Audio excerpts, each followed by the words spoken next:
कि जस्टिस रणजीत सिंह होरां दी अगवाई दे विच बेअदबी मामलिਆਂ ਦੀ ਜਾਂਚ ਦੇ ਲਈ ਕੈਪਟਨ ਅਮਰਿੰਦਰ ਸਿੰਘ ਹੋਰਾਂ ਦੀ ਸਰਕਾਰ ਨੇ ਇੱਕ ਕਮਿਸ਼ਨ ਦਾ ਗਠਨ ਕੀਤਾ ਸੀਗਾ ਜਿਹੜਾ ਕਮਿਸ਼ਨ ਪਿਛਲੇ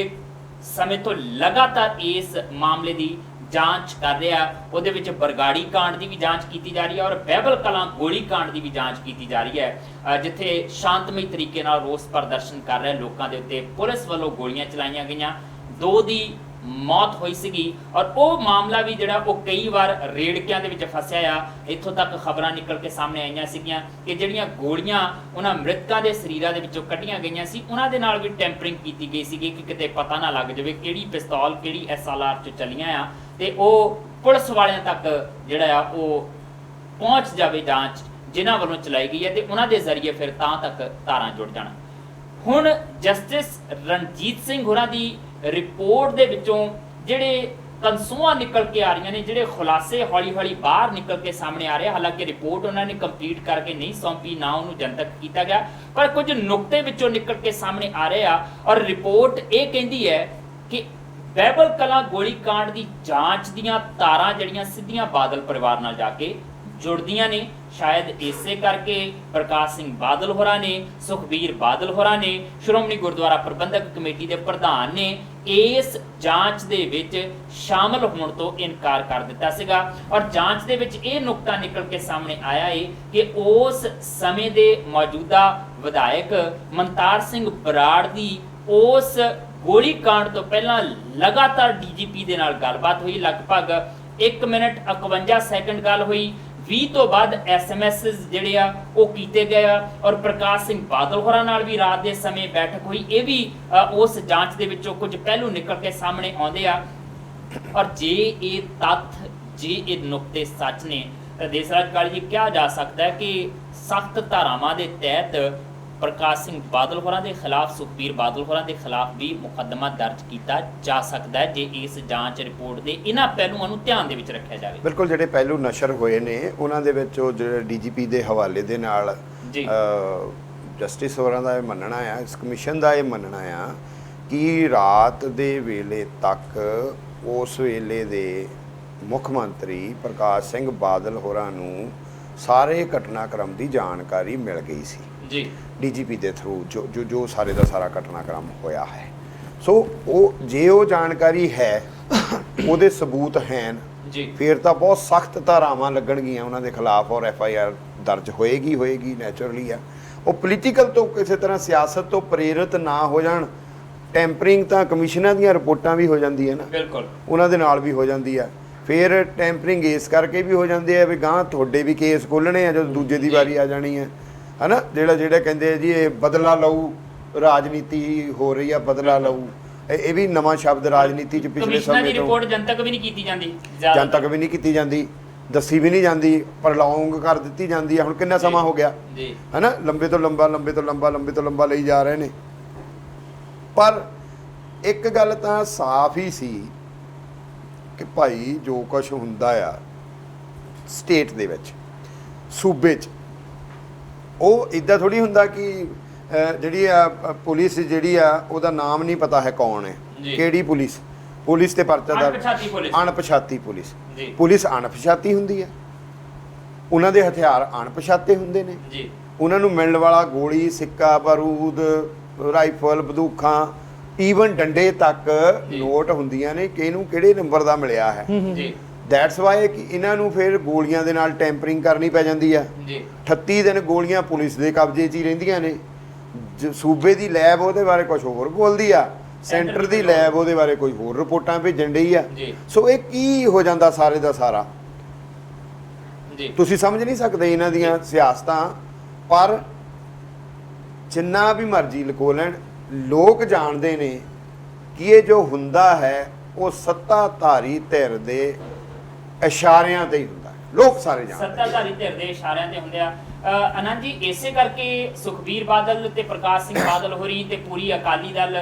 ਦੀ ਜਿਹੜੀ ਟੀਮ ਆ, ਜਿਹੜੀ ਪਾਰਟੀ ਹੈ, ਉਹਦਾ ਹਰ ਲੀਡਰ ਇਹ ਕਹਿ ਦਿੰਦਾ ਕਿ ਅਸੀਂ ਜਸਟਿਸ ਹੀ ਨਹੀਂ ਮੰਨਦੇ ਇਹਨਾਂ ਨੂੰ, ਚਾਹੇ ਜਸਟਿਸ ਮਹਿਤਾਬ ਸਿੰਘ ਗਿੱਲ ਹੋਰੀ ਆ, ਚਾਹੇ ਜਸਟਿਸ ਰਣਜੀਤ ਸਿੰਘ ਹੋਰੀ ਆ, ਇਹ ਤਾਂ ਅਕਾਲੀ ਦਲ ਦੇ ਖਿਲਾਫ ਇੱਕ ਸਾਜ਼ਿਸ਼ ਘੜੀ ਜਾ ਰਹੀ ਆ। ਸੁਪਰੀਮ ਕੋਰਟ ਦੇ ਕਿਸੇ ਸਿਟਿੰਗ ਜੱਜ ਤੋਂ ਜਾਂਚ ਕਰਵਾਈ ਜਾਣੀ ਚਾਹੀਦੀ ਸੀਗੀ। ਹਾਲਾਂਕਿ ਜਸਟਿਸ ਜ਼ੋਰਾ ਸਿੰਘ ਵੀ ਰਿਟਾਇਰਡ ਜੱਜ ਸਨ, ਜਿਹਦੇ ਤੋਂ ਅਕਾਲੀ ਦਲ ਦੀ ਸਰਕਾਰ ਨੇ ਜਾਂਚ ਕਰਵਾਈ ਸੀ, ਉਹ ਵੀ ਰਿਪੋਰਟ ਜਨਤਕ ਨਹੀਂ ਕੀਤੀ ਗਈ। ਕੀ ਇਹ ਪਹਿਲਾਂ ਹੀ ਪਤਾ ਸੀਗਾ ਉਹਨਾਂ ਨੂੰ ਕਿ ਸਾਡੇ ਉੱਤੇ ਉਂਗਲ ਉੱਠ ਜਾਣੀ ਹੈ, ਇਸ ਕਰਕੇ ਪਹਿਲੇ ਰੌਲਾ ਪਾਉਣਾ ਸ਼ੁਰੂ ਕਰ ਦਿੱਤਾ, ਇਸ ਕਰਕੇ ਉਹਨਾਂ ਦੇ ਸਾਹਮਣੇ ਪੇਸ਼ ਵੀ ਨਹੀਂ ਹੋਏ ਵੀ ਸਵਾਲਾਂ ਦੇ ਜਵਾਬ ਜਿਹੜੇ ਔਖੇ ਹੋ ਜਾਣਗੇ ਸਾਨੂੰ? ਜਸਵੀਰ, ਸੀਐਮ ਐਗਜ਼ੈਕਟਿਵ ਦਾ ਟੌਪ ਤੇ ਹੁੰਦਾ ਹੈ ਜੀ, ਮੰਤਰੀ ਮੰਡਲ ਐਗਜ਼ੈਕਟਿਵ ਦੇ ਟੌਪ ਤੇ ਨੇ, ਇੱਕ ਹਾਇਰਾਰਕੀ ਹੈ, ਔਰ ਕੁਝ ਵੀ ਹੁੰਦਾ ਆ ਉਹ ਸੀਐਮ ਨੂੰ, ਮੰਤਰੀ ਮੰਡਲ ਨੂੰ, ਟੌਪ ਦੀ ਬਿਊਰੋਕ੍ਰੇਸੀ ਨੂੰ ਸਭ ਪਤਾ ਹੈ, ਡੀਜੀਪੀ ਨੂੰ ਸਭ ਪਤਾ ਆ। ਅਸਲ ਦੇ ਵਿੱਚ ਕੁਝ ਵੀ ਹੁੰਦਾ ਸਰਕਾਰ ਨੂੰ ਪਤਾ ਹੁੰਦਾ। ਮੇਰਾ ਤੌਖਲਾ ਕੁਝ ਹੋ ਰਿਹਾ। ਮੇਰਾ ਤੌਖਲਾ ਇਹ ਆ ਬਈ ਜਦੋਂ ਸਿੱਧੂ ਹੋਰਾਂ ਦੀ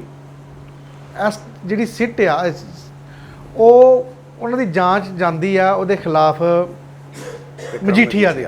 ਜੀ, ਤਾਂ ਉਹ ਸਾਰਾ ਕੁਝ ਘੁੱਚ ਮਝੋਲਾ ਕਰਕੇ ਉਹਨਾਂ ਨੂੰ ਸੁਰੇਸ਼ ਅਰੋੜਾ ਦੇ ਅੰਦਰ ਕਰ ਦਿੰਦਾ ਆਜ਼ਾਦ। ਜਦੋਂ ਸਿਧਾਰਥ ਚਟੋਪਾਧਿਆਏ ਹੋਣੀ ਵੱਡੀਆਂ ਮੱਛੀਆਂ ਤੱਕ ਪਹੁੰਚਣ ਦੀ ਕੋਸ਼ਿਸ਼ ਕਰਦੇ ਨੇ ਤਾਂ ਉਹਨਾਂ ਦੇ ਵੀ ਪਰ ਕਤਰੇ ਜਾਂਦੇ ਨੇ, ਉਹਨਾਂ ਨੂੰ ਵੀ ਕੁਛ ਕਰਕੇ, ਤੇ ਉਹ ਸਾਰਾ ਕੁਝ ਹੁਣ ਕੀ ਆ ਵੀ ਉਹ ਮਿਲਗੋਬਾ ਜਿਹਾ ਹੋ ਗਿਆ, ਕੀ ਕਰਨ ਡਿਆ ਕੀ ਨਹੀਂ ਕਰਨ ਡਿਆ। ਔਰ ਆਮ ਲੋਕੀ ਅਖਬਾਰਾਂ ਪੜ੍ਹਨ ਵਾਲੇ ਵੀ, ਸੋਸ਼ਲ ਮੀਡੀਆ ਦੇ ਉੱਪਰ ਵੀ ਘੁੰਮਣ ਵਾਲੇ, ਉਹਨਾਂ ਨੂੰ ਪਤਾ ਨਹੀਂ ਲੱਗਣ ਡਿਆ, ਸਭ ਕੁਝ ਹੋਚ ਪੋਚ ਹੋ ਗਿਆ ਜੀ, ਜਦ ਕਿ ਪਤਾ ਸਭ ਸਿੱਧਾ ਡਾਇਰੈਕਟ ਪਤਾ ਹੈ। ਹੁਣ ਮੈਨੂੰ ਤੌਖਲਾ ਇਹ ਆ ਵੀ ਜਦੋਂ ਬਾਦਲਾਂ ਦੇ ਖਿਲਾਫ ਇਹ ਗੱਲ ਜਾ ਰਹੀ ਹੈ ਤਾਂ ਕਾਲੀ ਜੀ ਨੇ ਬੜਾ ਵਧੀਆ ਨੁਕਤਾ ਕਿਹਾ ਵੀ ਜਦੋਂ ਇਹਨਾਂ ਨੇ ਆਉਣਾ ਨਾ ਤੇ ਫਿਰ ਸਾਡੇ ਖਿਲਾਫ ਵੀ ਖੁੱਲ੍ਹਣਾ ਆ, ਵੀ ਤੂੰ ਮੇਰੀ ਪਿੱਠ ਪਲੋਸੀ ਜਾ ਤੇ ਮੈਂ ਤੇਰੀ ਪਿੱਠ ਪਲੋਸੀ ਜਾਂਦਾ ਆ।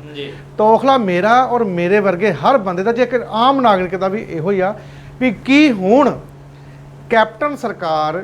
ਬਾਦਲ ਪਰਿਵਾਰ ਔਰ ਉਸ ਵੇਲੇ ਦੀ ਜਿਹੜੀ ਬਿਊਰੋਕ੍ਰੇਸੀ ਆ ਟੌਪ ਦੀ, ਜਿਨ੍ਹਾਂ ਦੇ ਛਤਰ ਛਾਇਆ ਇਹ ਸਭ ਕੁਝ ਹੋਇਆ, ਉਹਦੇ ਖਿਲਾਫ ਕੁਝ ਐਕਸ਼ਨ ਲਏਗੀ, ਕੁਝ ਸਖਤ ਧਾਰਾਵਾਂ ਦੇ ਅੰਡਰ ਕੇਸ ਕਰੇਗੀ ਜਾਂ ਨਹੀਂ, ਇਹ ਤੌਖਲਾ ਬਣਿਆ ਪਿਆ ਆ। ਕਿਉਂਕਿ ਜਿਹੜੀਆਂ ਦੋ ਮੇਨ ਸਿਧਾਰਥ ਚਟੋਪਾਧਿਆਏ ਔਰ ਹਰਪ੍ਰੀਤ ਸਿੱਧੂ ਦਾ ਜਿਹੜਾ ਕੇਸ ਆ, ਉਸ ਤੋਂ ਤਾਂ ਲੱਗਦਾ ਵੀ ਨਹੀਂ ਹੋਣਾ ਕੁਝ ਵੀ। ਜੀ, ਉਲਝਾਵਿਆਂ ਦੀ ਜਿਹੜੀ ਪਰਿਸਥਿਤੀ ਬਣੀ ਹੋਈ ਆ। ਜਸਟਿਸ ਜ਼ੋਰਾ ਸਿੰਘ ਕਮਿਸ਼ਨ ਦੀ ਵੀ ਜਦੋਂ ਰਿਪੋਰਟ ਥੋੜੀ ਜਿਹੀ ਲੀਕ ਹੋਈ ਦੱਸੀ ਗਈ ਸੀ, ਆਮ ਆਦਮੀ ਪਾਰਟੀ ਨੇ ਉਹਦਾ ਖੁਲਾਸਾ ਕੀਤਾ ਸੀਗਾ ਕਿ ਇਹ ਕੁਝ ਪੰਨੇ ਸਾਡੇ ਕੋਲ ਲੀਕ ਹੋ ਕੇ ਪਹੁੰਚੇ ਆ ਤੇ ਇਹਦੇ ਮੁਤਾਬਕ ਜਿਹੜਾ ਆ ਉਹ ਬਹੁਤ ਸਾਰੇ ਸਵਾਲ ਜਿਹੜੇ ਆ ਉਹ ਮੌਜੂਦਾ ਉਸ ਸਮੇਂ ਦੀ ਸਰਕਾਰ ਦੇ ਖਿਲਾਫ ਜਿਹੜੇ ਆ ਉੱਠਦੇ ਆ, ਤੇ ਉਹ ਵੀ ਰਿਪੋਰਟ ਜਿਹੜੀ ਆ ਉਹ ਜਨਤਕ ਕੋਈ ਨਹੀਂ ਕੀਤੀ ਗਈ ਕਿ ਉਹਦੇ ਵਿੱਚ ਕਿਹੜੇ ਪਾਸੇ ਨੂੰ ਜਾਂਚ ਗਈ ਆ, ਕਿ ਇਹਨਾਂ ਨੂੰ ਦੋਸ਼ੀ ਜਿਹੜਾ ਉਹ ਕਰਾਰ ਦਿੱਤਾ ਗਿਆ। ਔਰ ਉਸ ਸਮੇਂ ਸਰਕਾਰ ਇਹੀ ਕਹਿੰਦੀ ਰਹੀ ਵਿਦੇਸ਼ੀ ਤਾਕਤਾਂ ਦਾ ਜਿਹੜਾ ਉਹ ਹੱਥ ਹੈ। ਤੇ ਹੁਣ ਜਦੋਂ ਜਸਟਿਸ ਰਣਜੀਤ ਸਿੰਘ ਹੋਰਾਂ ਦੀ ਅਗਵਾਈ ਦੇ ਵਿੱਚ ਇੱਕ ਕਮਿਸ਼ਨ ਬਣਦਾ ਤੇ ਅਕਾਲੀ ਦਲ ਪੈਰੋਂ ਹੀ ਮੁੱਕਰ ਜਾਂਦਾ ਕਿ ਭਾਈ ਅਸੀਂ ਤਾਂ ਇਹਨਾਂ ਨੂੰ ਜਸਟਿਸ ਤੱਕ ਵੀ ਮੰਨਣ ਲਈ ਤਿਆਰ ਨਹੀਂ ਆ, ਔਰ ਇਹ ਕਿਹਾ ਜਾਂਦਾ ਕਿ ਅਸੀਂ ਇਹਨਾਂ ਦੇ ਸਾਹਮਣੇ ਪੇਸ਼ ਤੱਕ ਵੀ ਨਹੀਂ ਹੋਣਾ। ਸੋ ਇਹ ਪਰਿਸਥਿਤੀਆਂ ਜਿਹੜੀਆਂ ਬਣ ਗਈਆਂ ਨੇ, ਔਰ ਜੇ ਐਸਟੀਐਫ ਦੀ ਰਿਪੋਰਟ ਦੇ ਖੁਲਾਸਿਆਂ ਦੇ ਉੱਤੇ ਪਰਦੇ ਪਾਉਣ ਦੀ ਕੋਸ਼ਿਸ਼ ਕੀਤੀ ਜਾਂਦੀ ਹੈ ਤੇ ਫਿਰ ਜਸਟਿਸ ਰਣਜੀਤ ਸਿੰਘ ਕਮਿਸ਼ਨ ਦੀ ਰਿਪੋਰਟ ਦੇ ਉੱਤੇ ਵੀ ਪਰਦਾ ਨੋਸ਼ੀ ਕੀਤੀ ਜਾ ਸਕਦੀ ਹੈ। ਇਹਦੀ ਸੰਭਾਵਨਾ ਪੂਰੀ ਬੜੀ ਹੋਈ ਨਜ਼ਰ ਆ ਰਹੀ ਹੈ। ਪਰ ਇਸ ਸਭ ਦੇ ਦਰਮਿਆਨ ਸਪਰਾ ਜੀ ਅਸੀਂ ਇਹ ਕਿੱਥੇ ਜਾ ਕੇ ਮੰਨੀਏ ਕਿ ਕਿੱਥੇ ਜਾ ਕੇ ਅਸੀਂ ਖੜੇ ਆ,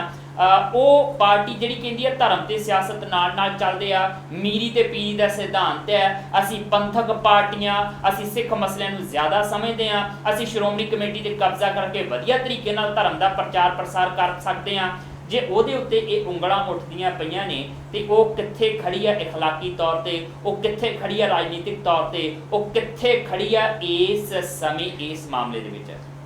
ਜਸਵੀਰ ਜੀ, ਇਹਦੇ ਵਿੱਚ ਮੈਂ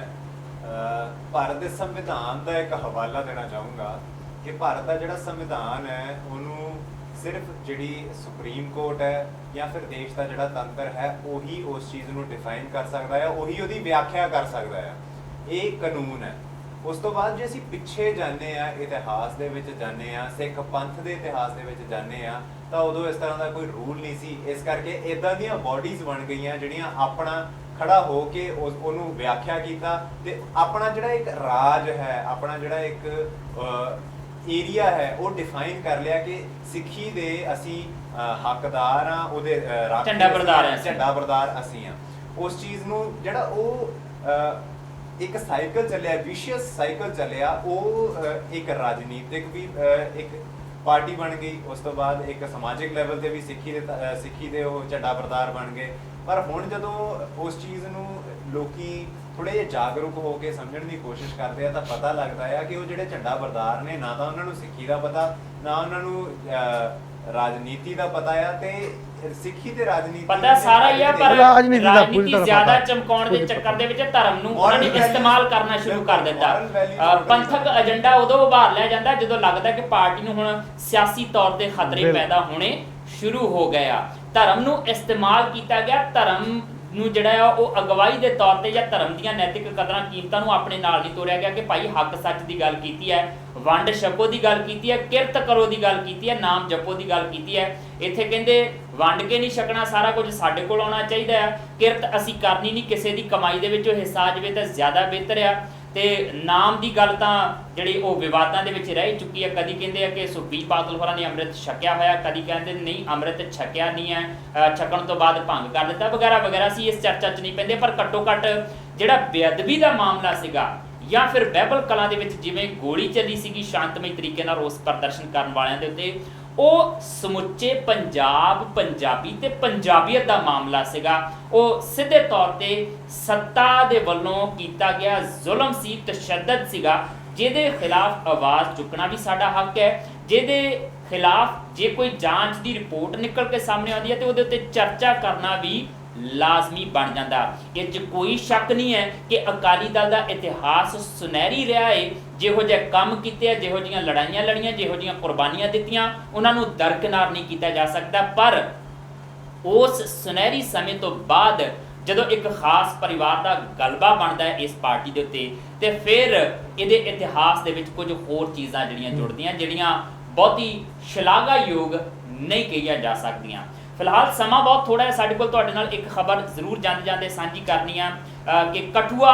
ਬਲਾਤਕਾਰ ਮਾਮਲੇ ਦੇ ਵਿੱਚ ਜਿਹੜਾ ਆ ਇੱਕ ਨਵਾਂ ਖੁਲਾਸਾ ਹੋਇਆ। ਜਾਂਚ ਰਿਪੋਰਟ ਦੇ ਵਿੱਚੋਂ ਇਹ ਕੰਸੂਆਂ ਨਿਕਲ ਕੇ ਬਾਹਰ ਆਈਆਂ ਹੈ ਕਿ ਇਸ ਮਾਮਲੇ ਦੇ ਵਿੱਚ ਜਿਹੜੇ ਇੱਕ ਦੋਸ਼ੀ ਸੀਗੇ ਸਾਂਝੀ ਰਾਮ ਹੋਰੀ, ਉਹਨਾਂ ਨੇ ਆਪਣਾ ਜੁਰਮ ਕਬੂਲ ਕਰ ਲਿਆ ਹੈ। ਔਰ ਇਹ ਵੀ ਕਿਹਾ ਜਾ ਰਿਹਾ ਹੈ ਕਿ ਉਹਨਾਂ ਨੇ ਇਹ ਜੁਰਮ ਇਸ ਕਰਕੇ ਕਬੂਲ ਕੀਤਾ ਕਿ ਉਹ ਆਪਣੇ ਬੇਟੇ ਨੂੰ ਬਚਾਉਣਾ ਚਾਹੁੰਦੇ ਆ। ਔਰ ਉਹਨਾਂ ਦਾ ਇਹ ਕਹਿਣਾ ਕਿ ਮੇਰੇ ਬੇਟੇ ਨੇ ਬਲਾਤਕਾਰ ਨਹੀਂ ਕੀਤਾ, ਮੈਂ ਬਲਾਤਕਾਰ ਜ਼ਰੂਰ ਕੀਤਾ ਹੈ। ਸੋ ਇਹ ਖਬਰਾਂ ਨਿਕਲ ਕੇ ਸਾਹਮਣੇ ਆ ਰਹੀਆਂ। ਫਿਰ ਸਵਾਲ ਹੁਣ ਉਹਨਾਂ ਲੋਕਾਂ ਤੇ ਉੱਠਣ ਲੱਗ ਪਏ ਆ ਜਿਹੜੇ ਉਸ ਮੰਦਿਰ ਦੇ ਵਿੱਚ ਜਾ ਕੇ ਫੇਸਬੁੱਕ ਤੇ ਲਾਈਵ ਵੀਡੀਓਜ਼ ਪਾਉਂਦੇ ਸੀ। ਆਹ ਦੇਖੋ ਇਹਦੇ 3 ਦਰਵਾਜ਼ੇ ਆ, ਆਹ ਦੇਖੋ ਇੱਥੇ 3 ਪਿੰਡਾਂ ਦੇ ਲੋਕ ਆਉਂਦੇ ਆ, ਆਹ ਦੇਖੋ ਇੱਥੇ ਬਲਾਤਕਾਰ ਨਹੀਂ ਹੋ ਸਕਦਾ, ਬੱਚੀ ਨੂੰ ਨਹੀਂ ਲੁਕੋਇਆ ਜਾ ਸਕਦਾ ਵਗੈਰਾ ਵਗੈਰਾ। ਜੇ ਸਾਂਝੀ ਰਾਮ ਜੁਰਮ ਕਬੂਲ ਕਰ ਰਿਹਾ ਹੈ ਤੇ ਫਿਰ ਉਹਨਾਂ ਲੋਕਾਂ ਲਈ ਤੇ ਜ਼ਰੂਰ ਜਵਾਬ ਹੈ, ਉਹਨਾਂ ਅਖਬਾਰਾਂ ਲਈ, ਉਹਨਾਂ ਟੀਵੀ ਚੈਨਲਾਂ ਲਈ ਵੀ ਜਵਾਬ ਹੈ ਜਿਹੜੇ ਇਹ ਦਾਅਵਾ ਕਰ ਰਹੇ ਸੀਗੇ ਕਿ ਬੱਚੀ ਦਾ ਮੰਦਿਰ ਦੇ ਵਿੱਚ ਬਲਾਤਕਾਰ ਹੋਇਆ ਹੀ ਨਹੀਂ ਹੈ। ਫਿਲਹਾਲ ਅੱਜ ਦੇ ਪ੍ਰੋਗਰਾਮ ਦੇ ਵਿੱਚ ਇੰਨਾ ਹੀ। ਦੇਸਰਾਜ ਕਾਲੀ ਜੀ, ਸਪਰਾ ਜੀ ਔਰ ਰਾਕੇਸ਼ ਨਾਥ ਜੀ, ਤੁਹਾਡਾ ਬਹੁਤ ਬਹੁਤ ਧੰਨਵਾਦ। ਜਸਵੀਰ ਨੂੰ ਵੀ ਇਜਾਜ਼ਤ ਦਿਓ ਤੇ ਨਾਲ ਦੀ ਨਾਲ ਆਪਣੇ ਵਿਚਾਰ ਜੇ ਤੁਸੀਂ ਸਾਡੇ ਨਾਲ ਸਾਂਝੇ ਕਰਨੇ ਚਾਹੁੰਦੇ ਹੋ ਜਾਂ ਕੋਈ ਸਲਾਹ ਦੇਣੀ ਚਾਹੁੰਦੇ ਹੋ ਤੇ ਸਾਡੇ ਫੋਨ ਨੰਬਰਾਂ ਤੇ ਕੰਟੈਕਟ ਕਰ ਸਕਦੇ ਹੋ। ਤੁਹਾਡੀ ਟੀਵੀ ਸਕਰੀਨ ਤੇ ਇਸ ਵੇਲੇ ਬਲਿੰਕ ਕਰ ਰਿਹਾ, ਨਾਲ ਦੀ ਨਾਲ ਸਾਨੂੰ ਈਮੇਲ ਵੀ ਕਰ ਸਕਦੇ ਹੋ। ਦਿਓ ਇਜਾਜ਼ਤ, ਫਿਰ ਮੁਲਾਕਾਤ ਹੋਏਗੀ, ਤਦ ਤੱਕ ਲਈ ਦੇਖਦੇ ਰਹੋ ਚੱਕ ਦੇ ਟੀਵੀ।